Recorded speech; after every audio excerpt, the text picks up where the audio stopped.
నిక్షిప్తమై మహాద్భుతమైనటువంటి రహస్యమున్నది అని గుర్తు.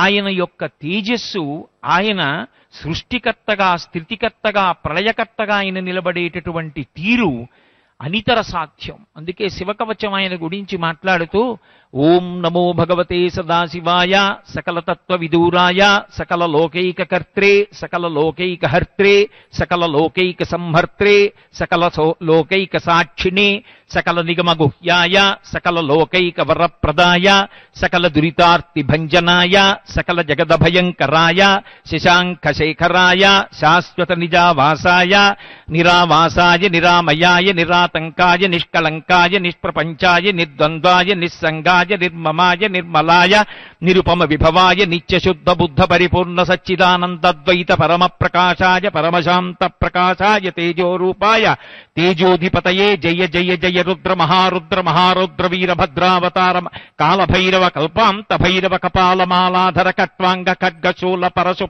పాశంకుశ ఢమరుక మృగశూల చాపబాణ ధర మృణ మృత్యుంజయ త్రయంబక సదాశివ పరమశివ నమస్తే నమస్తే నమః అని కీర్తించింది. మధ్యలో ఆయన వలన ఎన్నో కోర్కెలు కోరుతూ అపమృత్యు దోషాన్ని తీసేయమని కోరుతూ నిలువెత్తున వేదం ఆయనకి నమస్కారం చేసింది. అటువంటి మహానుభావుడు కనుక ఆయన వైభవాన్ని కీర్తించడం వాల్మీకి మహర్షి యొక్క హృదయం. శితికంఠస్య నీలస్య, అది ఆయన యొక్క హృదయం. శితికంఠస్య దేవస్య దివ్యం వర్ష శతంగతం, ఆయన శక్తి అటువంటి. ఆయన అలా ఎందుకు క్రీడిస్తాడు అంటే ఆయన కొరకు కాదు, ఆయనకు అందులో ఏదో సంతోషం ఉందని క్రీడించేవాడు కాదు. లేకపోతే మనలా పితృరుణాన్ని తీర్చుకోవడానికి ధర్మపత్నిని స్వీకరించి ధర్మబద్ధమైనటువంటి కామము పత్ని యందు ఉంచుకొని అర్థమైనటువంటి పుత్ర సంతానాన్ని పుత్రికా సంతానాన్ని కనవలసినటువంటి అగత్యమున్నవాడు కాడు. మరి ఎందుకు క్రీడిస్తున్నాడు అంతసేపు? ఆత్మానందం కన్నా భార్యతో రమించడం ఏం గొప్ప విషయం కాదు. కానీ మరి ఎందుకు 100 దివ్య వర్షములు క్రీడించాడంటే ఏదో ఉంది అందులో అంతరార్థం. లోకమునకు ఉపకారము జరగవలసినటువంటి సందర్భమేదో ఉన్నది అని గుర్తు. ఏమి అందులో ఉన్నటువంటి విశేషం అంటే సుబ్రహ్మణ్య జననం జరిగితే తప్ప తారకాసుర సంహారం జరగదు. తారకాసుర సంహారం జరగాలి అంటే తారకాసురుడు ఎటువంటి వరం అడిగాడో ఆ వరానికి అనుగుణంగా కుమారుడు కలగాలి. అందుకని 100 దివ్య వర్షములు క్రీడించినప్పటికీ కుమారుడు కలగలేదు. ఆ క్రీడ పూర్తి కాలేదు. ఇప్పుడు దేవతలందరికీ ఇది భయానికి కారణమైంది. అయ్య బాబోయ్, ఇంతటి మహానుభావుడే 100 దివ్య వర్షములు క్రీడించాడే, ఇప్పటి వరకు పార్వతీదేవితో ఆయన యొక్క సమాగమం పూర్తి కాలేదే, ఇటువంటి వాడికి మహద్భూతం ఆవిర్భవిస్తే లోకంలో ఎవరు తట్టుకోగలరు? అందుకని వీళ్ళందరూ కైలాసానికి వెళ్ళారు. ఆయన ఆర్తత్రాణపరాయణుడు. ఈ కార్యమునందున్నాను అన్న విషయం ఆయనకు ఉండదు.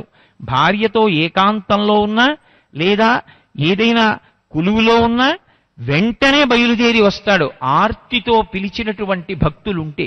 అందుకే ఆ కైలాస పర్వతం దగ్గరికి వెళ్ళి ఈ దేవతలందరూ కలిసి దేవదేవ మహాదేవ సర్వలోక హితేరత నలోకాధారయిష్యంతి తవ తేజ సురోత్తమా అన్నారు. ఓ పరమేశ్వరా అని గట్టిగా ఎలుగెత్తి పిలిచారు. అటువంటి దివ్య క్రీడలో ఉన్నవాడు గబగబా బయలుదేరి వచ్చాడు. ఇది ఆయన యొక్క లోక సంరక్షణ దారుఢ్యం. వచ్చి గవాక్షమునందు నిలబడ్డాడు. ఏమిరా, దేని కొరకు వచ్చారు మీ అందరింత ఆర్తితో అని అడిగాడు. వాళ్ళన్నారు నలోకాధారయిష్యంతి తవ తేజ సురోత్తమా, మీ యొక్క విశేషమైనటువంటి తేజస్సు వలన మహద్భూతం ఒకటి ఆవిర్భవిస్తే దాన్ని తట్టుకోగలిగినటువంటి శక్తి లోకాలకి లేదు. అందుకే మీరు ఒక్క ఉపకారం చెయ్యండి, మీ యొక్క తేజస్సుని మీ శరీరమునందే ఉంచేసుకోండి, దాన్ని విడిచిపెట్టకండి. ఆ తేజస్సు అలాగే ఉండిపోవాలి అంటే మీరు పార్వతీదేవితో కలిసి తపస్సు చేసుకోవడానికి వెళ్ళిపోండి. ఈ క్రీడని ఇక్కడతో విరమించండి అని అడిగారు.